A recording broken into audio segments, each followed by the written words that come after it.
ಇನ್ನು ಬೆಂಗಳೂರಿನ ಫೇಮಸ್ ಸ್ಪಾದಲ್ಲಿ ಸ್ತ್ರೀ ಪೀಡನೆ ಶುರುವಾಗಿದೆ.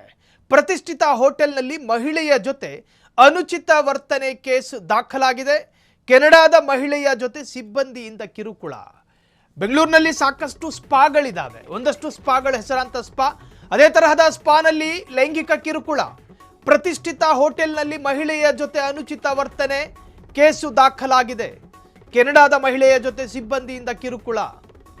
ಹೋಟೆಲ್ ಆಡಳಿತದ ಗಮನಕ್ಕೆ ಬಂದರೂ ಗಂಭೀರವಾಗಿ ಪರಿಗಣಿಸಿಲ್ಲ ಅಂತ ಹೇಳಿ ಆರೋಪ. ವಿದೇಶಿ ಮಹಿಳೆಯಿಂದ ದೂರು. ಪ್ರಕರಣ ಕೈಗೆತ್ತಿಕೊಂಡ ಖಾಕಿ ತನಿಖೆಯನ್ನು ಚುರುಕುಗೊಳಿಸಿದೆ. ಬೆಂಗಳೂರಿನ ಫೇಮಸ್ ಸ್ಪಾನಲ್ಲಿ ಸ್ತ್ರೀ ಪೀಡನೆ. ಭಾರತದ ಮರ್ಯಾದೆ ತೆಗೆಯುವಂತ ಕೆಲಸ ಇದು. ವಿದೇಶಿ ಮಹಿಳೆಯರ ಜೊತೆ ಅನುಚಿತ ವರ್ತನೆ ಬಿಡಿ, ಅವರ ಮನಸ್ಸಿಗೆ ಧಕ್ಕೆಯಾಗೋ ಯಾವುದೇ ತರಹದ ಮಾತುಗಳನ್ನು ಆಡುವಂತಿಲ್ಲ. ಅತಿಥಿ ದೇವೋಭವ ಅನ್ನೋ ಸಂಸ್ಕಾರ ಇರತಕ್ಕಂತಹ ದೇಶದಲ್ಲಿ ವಿದೇಶಿಗರಿಗೆ ಹೆಚ್ಚಿನ ಗೌರವ ಮತ್ತು ಪ್ರಾತಿನಿಧ್ಯವನ್ನು ಕೊಡಲಾಗಿದೆ. ಅವರು ಭಾರತವನ್ನು ನೋಡೋದಕ್ಕೆ ಬಂದಿರ್ತಾರೆ. ಭಾರತದ ಸಂಸ್ಕೃತಿ ಮತ್ತು ಸಂಸ್ಕಾರವನ್ನು ನೋಡೋದಕ್ಕೆ ಬಂದಿರ್ತಾರೆ ಭಾರತಕ್ಕೆ. ಅಂತಹವರ ಜೊತೆ ನೀವು ಅನುಚಿತವಾಗಿ ವರ್ತನೆ ಮಾಡುವುದಾದರೆ BNSS ಸೆಕ್ಷನ್ ಅಡಿಯಲ್ಲಿ ಅತಿ ಗಂಭೀರವಾದಂತಹ ಪ್ರಕರಣ, ಅದು ಕಠಿಣವಾದಂತಹ ಶಿಕ್ಷೆಗೆ ಗುರಿಯಾಗಬಹುದು. ಕೆನಡಾದ ಮಹಿಳೆಯ ಜೊತೆ ಸಿಬ್ಬಂದಿಯಿಂದ ಕಿರುಕುಳ ಹೋಟೆಲ್ ಆಡಳಿತದ ಗಮನಕ್ಕೆ ಈ ಮಹಿಳೆ ತಂದಿರುತ್ತಾರೆ.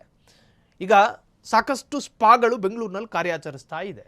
ಆಯುರ್ವೇದದ ಮಸಾಜ್ಗಳು ನಡೆಸುವ ಹೆಸರಿನಲ್ಲಿ ಅನೇಕ ಸ್ಪಾಗಳಿದ್ರೆ, ಇನ್ನೂ ಕೆಲವೊಂದು ಸ್ಪಾಗಳಲ್ಲಿ ವೇಶ್ಯಾವಾಟಿಕೆಗಳು ಕೂಡ ನಡೀತವೆ.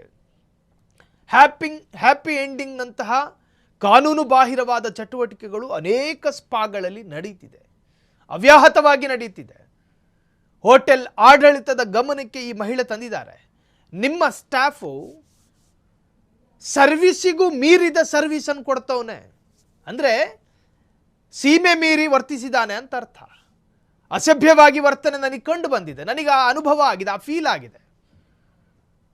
ಆ ತರಹದ ಸ್ಟಾಫನ್ನು ಯಾಕೆ ಇಟ್ಕೊಂಡಿದ್ದೀರಿ ಅಂತೇಳಿ ಆ ಮಹಿಳೆ ಪ್ರಶ್ನೆ ಮಾಡುತ್ತೆ ಅಲ್ಲಿನ ಆಡಳಿತ ಮಂಡಳಿಯ ಜೊತೆ. ಆಡಳಿತ ಮಂಡಳಿ ಕ್ಯಾರ್ ಮಾಡೋದಿಲ್ಲ. ಈಕೆ ಲೋಕಲ್ ಅಲ್ಲ, ಈಕೆ ಭಾರತದವಳೇ ಅಲ್ಲ, ಎಲ್ಲಿಂದಳೋ ಬಂದವಳು, ಈಕೆ ಹೇಳಿದ್ದನ್ನು ನಾವು ಪರಿಗಣಿಸ್ಕೋಬೇಕಾ ಅಂತೇಳಿ ಆಡಳಿತ ಮಂಡಳಕ್ಕೆ. ಅದಾದ ನಂತರ ಕೇಸ್ ದಾಖಲಾಗುತ್ತೆ. ಪೊಲೀಸರು ತನಿಖೆಯನ್ನು ಚುರುಕುಗೊಳಿಸ್ತಾರೆ. ಈ ಸ್ಪಾಗೂ ಕೂಡ ದಾಳಿ ನಡೆಸ್ತಾರೆ. ಹೋಟೆಲ್ ಆಡಳಿತದ ಗಮನಕ್ಕೆ ಬಂದರೂ ಗಂಭೀರವಾಗಿ ಪರಿಗಣಿಸಿಲ್ಲ. ವಿದೇಶಿ ಮಹಿಳೆಯಿಂದ ದೂರು ದಾಖಲಾಯಿತು. ತಕ್ಷಣ ಖಾಕಿ ಅಲರ್ಟ್ ಆಯಿತು. ಪ್ರಕರಣ ಕೈಗೆತ್ತಿಕೊಂಡ ಪೊಲೀಸ್ ಪಡೆ ತನಿಖೆಯನ್ನು ಚುರುಕುಗೊಳಿಸಿ ಆ ಸ್ಪಾ ಆಡಳಿತದ ವಿರುದ್ಧವೇ ಕೇಸು ದಾಖಲು ಮಾಡಿದೆ. ಕ್ಷಣ ಕ್ಷಣದ ಸುದ್ದಿಗಳಿಗಾಗಿ ಫ್ರೀಡಂ ಟಿವಿ ಸಬ್ಸ್ಕ್ರೈಬ್ ಮಾಡಿ, ಲೈಕ್ ಮಾಡಿ ಹಾಗೂ ಫಾಲೋ ಮಾಡಿ. ಹೊಸ ಸುದ್ದಿಗಳ ನೋಟಿಫಿಕೇಶನ್ಗಾಗಿ ಬೆಲ್ ಐಕಾನ್ ಮೇಲೆ ಕ್ಲಿಕ್ ಮಾಡಿ.